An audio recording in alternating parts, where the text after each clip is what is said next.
V3's Mastermind was quite a twist for some, while for others they saw it coming from a mile away.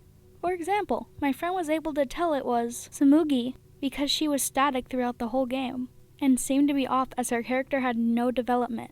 Yes, of course, we have characters from other games who were the same way. That's why personally, I did not expect her to be the Mastermind. I truly thought it was another Junko situation, with the Mastermind being behind the scenes, until the investigation in Chapter 6. But here's our question regarding the twist. Is it that straightforward? Tsumugi is the Mastermind. Time to pack it up and call it a day. Well, I thought that at first too, but something really changed my mind. I believe it was a Reddit post.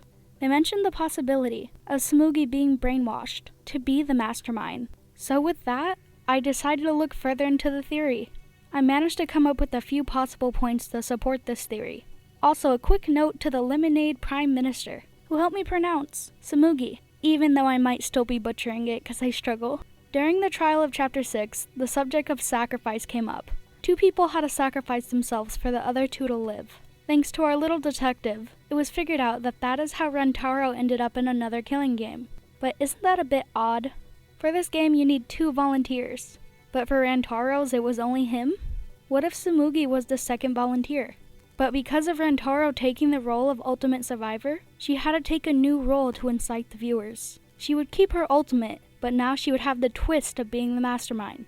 One thing we can assume is they didn't mess with Rantaro's memories relating to his past, and his old ultimate would be the Adventurer, which coincides with his free time events, which I think is the same for Tsumugi. We learn about her history with getting into cosplay and discovering her love for it, but nothing, not even hints for being a Mastermind, or even starting to work with companies because she knew how to write for characters, which is something I always found odd. Why get a cosplayer to write for you? I know she's meant to represent the fans, but wouldn't it make more sense for someone with writing in their talent like Toko? Yes, a cosplayer is going to know characters, but I'm not sure if I would let them write a whole plotline.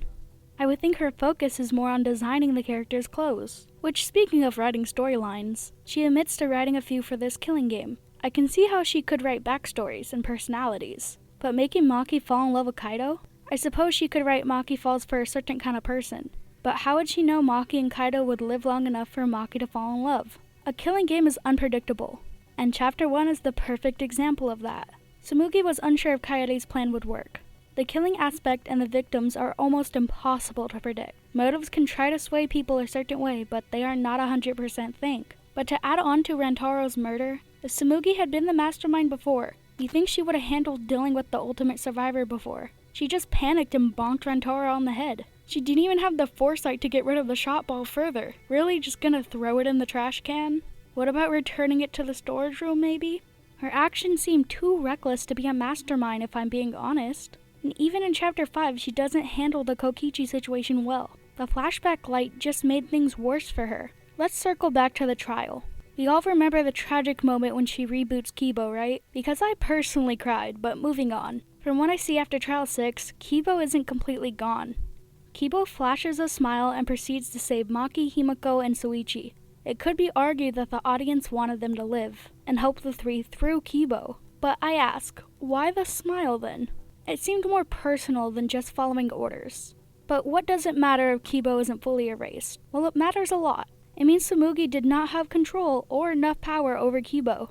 If she was the full Mastermind, she should have an easy time controlling Kibo, just like Junko had an easy time controlling Monokuma. But if the real Mastermind was the producers, and they scrambled to do something about Kibo to keep up the lie, it would make a lot more sense. The last nail in the coffin is Tsumugi's last moments. She stands there, smiling, waving, dressed as Junko. But her cosplay is shut off and she's left there still waving, but with a deep frown. You can't get any more symbolic than that. But let's take a closer look at it. For one, the Mastermind cosplay, aka Junko, is dropped. A possible hint that this is not the real Tsumugi. The real Tsumugi is the frowning girl who has been tricked. If she was truly like Junko, she would have stayed smiling the whole thing. Junko thrived during her punishment, and only does one other action than smiling, which is looking up. But that's just a theory, a Danganronpa theory. And yes, that is a reference to MatPat. I love him with all my heart. You all are welcome to debate it down below, and come up with your own theories as well.